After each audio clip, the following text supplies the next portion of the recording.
नमस्कार, मैं हूं आपके साथ कविता राणा। पाखंडी बाबाओं की लिस्ट में एक ऐसे नाम की एंट्री अब हो चुकी है जिस पर इंटरनेशनल धर्मांतरण रैकेट चलाने का आरोप है। नाम है जमालुद्दीन उर्फ झांगुर बाबा। ये नाम और ये चेहरा तमाम मीडिया चैनलों पर इस वक्त छाया हुआ है। एटीएस तफ्तीश में बाकायदा ये पाया गया है कि बाइक से सोचिए अंगूठी और नग बेचने वाला झांगुर बाबा रातों रात करोड़पति तब बना जब उसकी जेब करोड़ों रुपए की विदेशी फंडिंग से भरने लगी। और इस फंडिंग के पीछे का मकसद सिर्फ एक था, हिंदू लड़कियों को टारगेट करके लव जिहाद की ट्रेंड फौज खड़ी करना।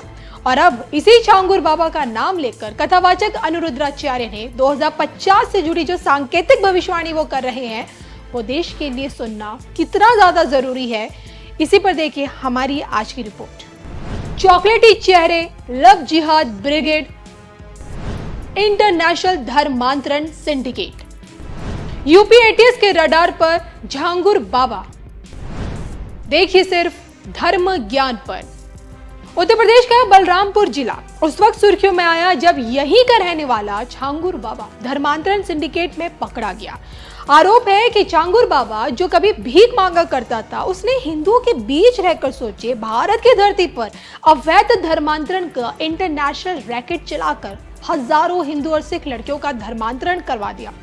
जांच में यह पाया गया है कि झांगुर बाबा के 40 खातों में 100 करोड़ रुपए से भी ज्यादा का लेन देन हुआ है और उसे पाकिस्तान, तुर्की, यूएई, सऊदी अरब जैसे देशों से भी विदेशी फंडिंग हुई है। अगर आप अभी तक झांगुर बाबा के काले कारनामों से अनजान हैं, तो ये भी जान लीजिए कि ये बाबा धर्म परिवर्तन कराने के लिए पहले कलमा पढ़वाता था, फिर प्रतिबंधित पशु का मांस भी खिलाता था, और जब ये पूरी तरह से संतुष्ट हो जाता था कि भाई सामने वाला हिंदू अब मुसलमान बन गया है, तो फिर उसका वीडियो बनाकर इस्लामिक देशों की उन संस्थाओं को भेजता था जो धर्मांतरण के लिए उसे फंडिंग देती थी। आरोपों की एक लंबी लिस्ट में झांगुर बाबा पर नेपाल सीमा से सटे 46 गांव में युवाओं को धर्मांतरण के जाल में फंसाने का भी आरोप है। बताया तो ये भी जा रहा है कि जलसों के जरिए युवाओं की था लेता और जिहाद की ओर झुकाव रखने वालों को आर्थिक मदद देने की भी योजना बनाता था। तो झांगुर बाबा के पकड़े जाने के बाद एटीएस की तरफ से रोजाना नए नए खुलासे हो रहे हैं। आरोप तो यहाँ तक लग रहे हैं कि भारत में गजवाए हिंद को मुमकिन करने का ठेका भी इसी झांगुर बाबा को मिला हुआ था। और अब इसी झांगुर बाबा को लेकर कथावाचक अनिरुद्धाचार्य जी का एक बहुत बड़ा बयान सामने आया है। तो कथावाचक, प्रवचनकर्ता, आध्यात्मिक गुरु और साथ ही साथ सनातन धर्मियों के सबसे बड़े चेहरे स्वामी अनिरुद्धाचार्य आज अपनी कोशिशों से लोगों को अध्यात्म की दुनिया से जोड़ रहे हैं और इनकी कथाओं में सैकड़ों की तादाद में जनसैलाब उमड़ता है, और जो कि इनकी कही बातें और भविष्यवाणियों को आम जनमानस बड़े गौर से सुनता है और मानता भी, और जिस कारण झांगुर बाबा को लेकर अनिरुद्धाचार्य की कही बातें पूरी दुनिया का ध्यान अपनी ओर खींच भी रही है। तो भारत की मिट्टी पर जन्मे और भारत की थाली में खाने वाले झांगुर बाबा जैसी नापाक शख्सियत देश के लिए कितना बड़ा खतरा है, इसको लेकर अनिरुद्धाचार्य का ये कहना है। अभी झांगुर को पकड़ा गया, वो हिंदू लड़कियों को मुसलमान बना रहा था।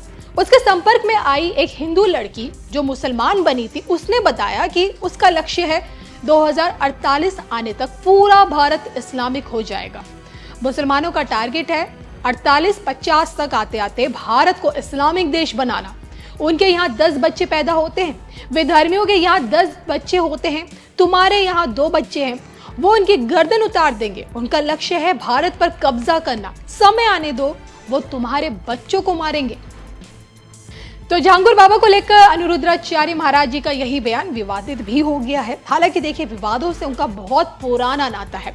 शिव को भगवान कृष्ण का साला बताना हो, या फिर माँ सीता द्रौपदी की सुंदरता पर टिप्पणी कर देनी हो, बिग बॉस में उनका नजर आना हो, या फिर गाय को माँ और भैंस को बुआ कहना, अपनी इन विवादित टिप्पणियों के चलते अनिरुद्धाचार्य महाराज कई दफा मुश्किलों में भी आए हैं। लेकिन अब की बात झांगुर बाबा की आड़ में जो उन्होंने 2048 और 50 की जो तस्वीर दिखाई है, क्या उसमें आपको हकीकत नजर आती है? कमेंट करके बताइएगा जरूर।